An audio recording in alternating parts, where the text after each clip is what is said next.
السلام علیکم دوستوں، welcome back with inner video. آپ دیکھ رہے ہیں گلوبل افیئر اور میں ہوں جنید ملک۔ اپنے آنے والے دوستوں سے گزارش ہے کہ چینل کو سبسکرائب ضرور کر لیں اور بیل کے آئیکن کو بھی ضرور پریس کریں تاکہ آپ کو ہماری آنے والی نئی ویڈیو ملتے ہیں۔ اور رات ابھی ایک واقعہ آپ کے سامنے سے گزرا ہوگا۔ Of course Trump and Zelensky کی میٹنگ ہوئی ہے تو اس کے اندر کافی گرم جوشی دیکھنے کو ملی، کافی گرم بحث وہاں پر چھڑ گئی۔ اور آپ کو تو پتہ ہے جب سے ڈونلڈ ٹرمپ ایک بار پھر سے امریکہ کے صدر منتخب ہوئے ہیں تو انہوں نے بہت ہی زیادہ تبدیلیاں کرنا شروع کر دی ہیں، اور اب وہ یہ چاہتے ہیں کہ وہ کسی نہ کسی طرح سے رشیا سے اپنی اس وار کو ختم کریں۔ اس وجہ سے انہوں نے پچھلے کچھ دنوں سعودی عرب میں رشیا اینڈ امریکہ کی بہت ہائی لیول کی میٹنگز بھی ہوتی رہی ہیں، جس کے اندر انہوں نے یہ اینڈ آف دا وار ختم کرنے کے لیے بہت ہی عملی اقدامات اٹھائے۔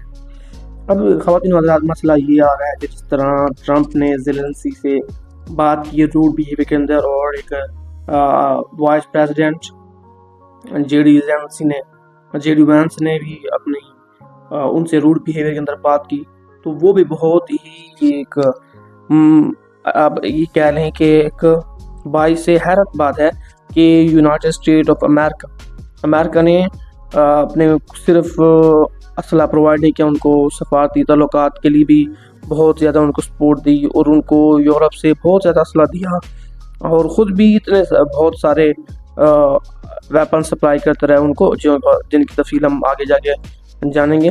اب بات یہ آ رہی ہے کہ آخر صدر زیلنسکی اور ڈونلڈ ٹرمپ کی اتنی زیادہ بحث کیوں ہوئی؟ تو اس بحث کی مین وجہ یہی ہے کہ اب یونائٹڈ اسٹیٹ اس بات کو ختم کرنا چاہتا ہے، اور ولادیمیر زیلنسکی کو ہار ماننی پڑے گی، اور وہ اس ٹائم سرنڈر کرنے کے در پہ ہے۔ اب یونائٹڈ اسٹیٹ اس کی یہ امداد بھی خود روک دے گا، اور جتنا بھی یو ایس ویپن سپلائی کرتا ہے یوکرین کو وہ بھی بند کر دے گا۔ دیکھنے میں یہ آ رہا ہے، کیونکہ جب یہ ٹرمپ اور زیلنسکی کی ملاقات ہوئی 2 دن پہلے، تو وہاں پر ایک معاہدہ طے بنا تھا کہ جو 50% منرلز ہیں یوکرین کے، وہ اب ہولڈ کرتے ہیں کہ یونائٹڈ اسٹیٹ کے پاس آ جائیں گے، اور یونائٹڈ اسٹیٹ اس کے بدلے میں یوکرین کی حفاظت کرے گا۔ آپ کو پتہ ہے جیسے وہ ہر طرح سے کرتے ہیں ہر ملک کے ساتھ۔ تو بہرحال یہ معاہدہ طے نہیں پایا، اور صدر زیلنسکی فوراً ہی واپس چلے گئے، اور ان کو کوئی واپس باہر چھوڑنے بھی نہیں آیا، اور یہ کافی بہت ہی عجیب بات ہے، کیونکہ اسٹیٹ گیسٹ تھے وہ، اور دونوں صدور کے اندر وہاں پر بہت ہی گرم جوشی پیدا کی گئی۔ آپ دیکھ سکتے ہیں ویڈیوز، ابھی آپ کو یوٹیوب میں مل جائیں گی۔ اور ڈونلڈ ٹرمپ کے جو منصوبے ہیں بہت ہی خطرناک ہیں، کیونکہ ڈونلڈ ٹرمپ اس سے پہلے بھی بہت سے ملک کو وار کر چکے ہیں، اسپیشلی چائنا کے ساتھ وہ کانفلکٹ کو بڑھانا چاہ رہے ہیں، اور تائیوان کو بھی کہہ رہے ہیں کہ وہ چائنا کو انگیج کریں۔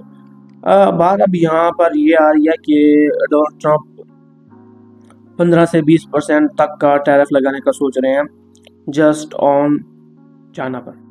چائنا بھی کاؤنٹر بیک کیا کہ ہم بھی آپ پر لگا دیں گے 15 سے 20% کا۔ اب بات یہاں آتی ہے ولادیمیر پوٹن کی۔ ولادیمیر پوٹن نے بھی جب سے صدر ڈونلڈ ٹرمپ نے اپنا عہدہ سنبھالا تو اس کے بعد سے انہوں نے ایک اپنی ہائی لیول ڈیلیگیشن کو بھیجا تھا کہ وہ ٹرمپ سے ملاقات کرے اور اسے زور دے کہ اب وہ ختم کرے وار، اور زیلنسکی کو مجبور کرے کہ وہ ابھی اناؤنس کرے کہ وہ یہ جنگ ہار چکے ہیں۔ خواتین و حضرات، جس طرح سے یہ صدر زیلنسکی کی اتنی بےعزتی کی گئی، کاش اگر اس جگہ پر ان کے پاس ایک ویل ٹرینڈ ایکوپمنٹ والی ایک فوج ہوتی، کیونکہ یوکرین نے اپنے ڈیفنس کے علاوہ اپنے جو ایک ویلفیئر اسٹیٹ ہے اس کے اوپر اپنے لوگوں پر بہت زیادہ پیسے خرچ کیے، بٹ پھر بھی وہ اپنا دفاع مکمل نہیں کر سکے، اور ان کو مات ہوئی، اور رشیا نے ان کے اوپر حملہ کر دیا، اور ان کے جو دوست تھے وہ بھی ان کے ساتھ نہیں ٹھہرے، لائک یورپ اور امریکہ بہت۔ تو اب خواتین و حضرات، اب یہ مسائل جو پیش آ رہے ہیں تو یہ پیوٹن کی بہت بڑی چال ہے، کیونکہ اب پیوٹن نے بغیر اپنا وقت ضائع کیے اس بات کو ختم کر دیا، اور ویسے بھی رشیا جیت چکا ہے، اور جو یوکرین ہے وہ اپنی کل ٹریٹری کا 18% حصہ وہ ابھی تک گنوا چکا ہے کیف سے۔ تو ابھی ہم آپ کو یہ جو تفصیل بتا رہے ہیں یہ ساری چیزیں سوشل میڈیا پر اویلیبل ہیں، آپ جا کر دیکھ سکتے ہیں۔ تو یہاں سے ہمیں جو ایک میجر پوائنٹ ہمارے پاس نکل کر آتا ہے اس مجموعے کے طور پر، وہ یہ ہے کہ ہمیں کسی پر ملتوی انحصار نہیں کرنا چاہیے۔ یونائٹڈ اسٹیٹ کے اوپر یوکرین نے بہت ہی زیادہ انحصار کیا، اس وجہ سے وہ مات کھا گئے، اور آپ اپنی دیکھ رہے ہیں اسکرینس کے اندر کس طرح سے ڈونلڈ ٹرمپ نے بہیو کیا زیلنسکی کے ساتھ۔ تو میں نے بہت سے ماہرین سے سنا ہے کہ اگر کاش آج اس جگہ پر زیلنسکی کی اپنی فوج ہوتی یوکرین کی جو رشیا کے خلاف لڑ سکتی، تو صدر زیلنسکی کو اس طرح کی کوئی ہزیمت برداشت نہیں کرنا پڑ سکتی تھی جو کہ وہ اب برداشت کر رہے ہیں یونائٹڈ اسٹیٹ کے اندر، وہ بھی اوول آفس میں واشنگٹن ڈی سی کے اندر۔ وہاں پر جب صدر ڈونلڈ ٹرمپ نے ان کو بلا کر ان کی اتنی ساری انسلٹ کر دی، تو اب معاملہ یہ آ رہا ہے کہ آخر ڈونلڈ ٹرمپ اس وار ختم کرنا کیوں چاہتے ہیں۔ نمبر 1، ڈونلڈ ٹرمپ نے بہت ہی زیادہ اسلحہ سپلائی کیا 2 کنٹریز کو، 1 is Israel, 2nd is one and only Ukraine۔ تو جتنا اسلحہ انہوں نے ان کو دیا، ابھی آپ کو میں جا کر کے ویژول دکھاتا ہوں جہاں پر انہوں نے ایران سے بھی کوئی سیز کیا ہوا ایران کا اسلحہ وہ بھی یوکرین کو دیا۔ ابھی آپ جو رپورٹ دیکھ رہے ہیں یہ ساری کلاشنکوف بندوقیں AK-47 ہیں، AK-47 بندوقیں یہ ایران سے سیز کی گئی ہیں کہ پکڑی گئی تھی، ایران سینڈ کر رہا تھا اپنے حزب اللہ کو۔ حزب اللہ کو بھیجی گئی بندوقیں ایران کو واپس نہیں ملی، اور امریکہ نے اس کو پکڑ کر جتنی بھی تھیں اپروکسیمیٹلی 2 لاکھ سے زیادہ، جی آپ ٹھیک سن رہے ہیں، 2 لاکھ سے زیادہ کی یہ بندوقوں کی تعداد تھی جو امریکہ نے یوکرین کے حوالے کی۔ اتنی زیادہ تعداد کے اندر صرف یہ دیکھیں گے، آپ نے پہلے بھی دیکھا ہے، بہت سے میزائل، ٹینک اور F-16 تک دیے گئے، میزائلز کے پورے اکوپمنٹ ان کو فری پہنچایا گیا، اور راؤنڈ اباؤٹ 400 بلین کی ان کو ایڈ بھی دی گئی۔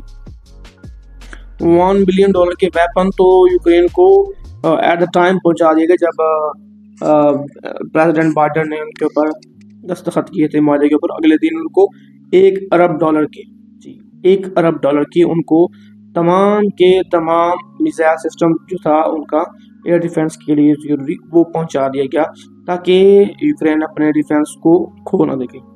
تو پھر بھی رشیا بہرحال اس کو انگیج کرتا آ رہا ہے اور وہ آگے بڑھ رہا ہے۔ 18% اس نے ابھی کیپچر کر چکے ہیں ٹریٹریز یوکرین کی۔ تو خواتین و حضرات، آپ کو یہاں دیکھنا چاہیے کہ جو آپ کے ساتھی ہوتے ہیں وہ ہمیشہ آپ کے ساتھ رہتے ہیں۔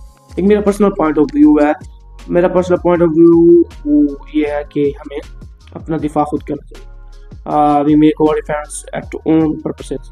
ہم اپنے آپ کو اپنے ملک کے تحت ڈھالیں، ہمیں ضرورت ہے اپنے دفاع کی، تو ہم تھوڑا اس کے اوپر زیادہ خرچ کریں۔ ہمارے پاس ایک منظم فوج ہونا چاہیے جو کہ بیرونی حملوں کو روکنے کے لیے کام ہے۔ اگر ہم بھی کسی اور کے سہارے بیٹھ جائیں گے تو پھر ہمارا بھی یہی حال ہونے والا ہے۔ تو اب تو امید ہے کہ رشیا نہیں سپلائی کرنے دے گا یونائٹڈ اسٹیٹ کو کوئی بھی ایئر کرافٹ یا کوئی بھی مشین۔ اگر آپ کو ہماری ویڈیو پسند آئی ہو تو چینل کو سبسکرائب کر دیں۔ تھینک یو سو مچ۔ اللہ حافظ۔